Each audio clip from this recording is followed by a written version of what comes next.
दोस्तों, अगर आपने अभी तक हमारे चैनल को सब्सक्राइब नहीं किए हैं तो लाल बटन दबाकर चैनल को सब्सक्राइब करें और बेल आइकन को ऑल पे सिलेक्ट करना ना भूलें ताकि आपको कोई भी सच्ची घटना मिस ना हो। हर हर महादेव। दोस्तों, जमपुर गांव में एक शंकर भगवान का मंदिर था जो कई सालों पुराना था। जब कभी भी गांव पर परेशानी आती है, उस मंदिर से एक रोशनी चारों तरफ फैल जाती है और रोशनी इतनी तेज होती है कि कोई भी उस रोशनी के सामने टिक नहीं पाता है। एक दिन वहां पर एक मुसाफिर आया, उसका नाम था मोहन।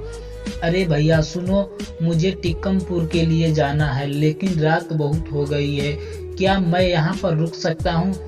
भैया आप जाकर एक बार सरपंच जी से मिल लीजिए, वही आपको रुकने की आज्ञा देंगे।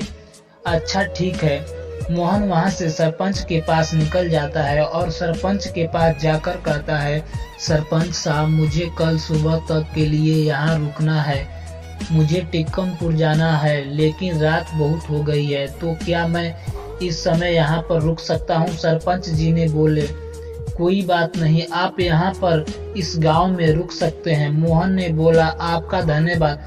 सरपंच मोहन को अपने ही घर में रोक लेता है और मोहन का बहुत ही आदर सम्मान करता है। लेकिन रात को मोहन सोता नहीं है, मंदिर की तरह जाता है और सरपंच उसे मंदिर की तरह जाते हुए देख लेते हैं। सरपंच भी मोहन के पीछे पीछे जाते हैं। सरपंच जी बोलते हैं, क्या बात है मोहन, आप इतनी रात को मंदिर के पास क्यों घूम रहे हो? मोहन ने बोला, मुझे यहाँ से कुछ आवाज और रोशनी दिखाई दी थी, इसलिए मैं यहाँ चला आया। सरपंच जी बोले, हमारे गांव का सबसे पुराना मंदिर है। जब भी गांव पर कोई भी मुसीबत आती है तो ये मंदिर हमारी रक्षा करता है। मोहन सरपंच जी से कहता है, कोई नागिन है क्या? सरपंच जी कहते हैं, आपको कैसे पता? मोहन बोला, मुझे ऐसा लग रहा है जैसा कि कोई यहाँ पर एक इच्छाधारी नागिन है। सरपंच जी ने पूछा, कौन हो तुम? मैं मोहन हूँ। पंच जी ने बोले, तुम कौन हो और तुमको इच्छाधारी नागिन के बारे में कैसे पता है?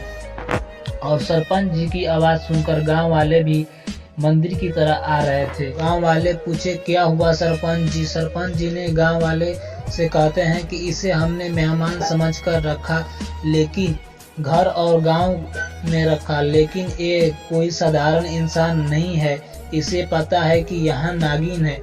मोहन बहुत ही परेशान हुआ और मैं इस नागिन की तलाश में ही आया हूँ, मुझे किसी भी तरह से इच्छाधारी नागिन चाहिए। सरपंच जी बोले, इस इच्छाधारी नागिन को तुम यहाँ से नहीं ले जा सकते हो। इतने में इच्छाधारी नागिन समझ जाती है, और इच्छाधारी नागिन, क्यों आई हो तुम यहाँ? मोहन बोलता है, मैं तुमको ले जाने के लिए यहाँ आया हूँ, चलो मेरे साथ। इच्छाधारी नागिन बोलती है, मोहन मैं तुम्हारे साथ नहीं जाऊंगी और सालों से मैं यहाँ हूँ और मैं यहाँ से नहीं जा सकती हूँ। मोहन बोलता है, अगर तुम मेरे साथ नहीं चलोगी तो मैं पूरे गांव को बर्बाद कर दूंगा। इतना कहते ही तेज हवा चलने लगी और लोगों के घर टूटने लगे। इच्छाधारी नागिन मोहन से प्रार्थना करती है, तुम ऐसा मत करो। मोहन कहता है, मैं ऐसा नहीं करूँगा, तुम मेरे साथ चलो।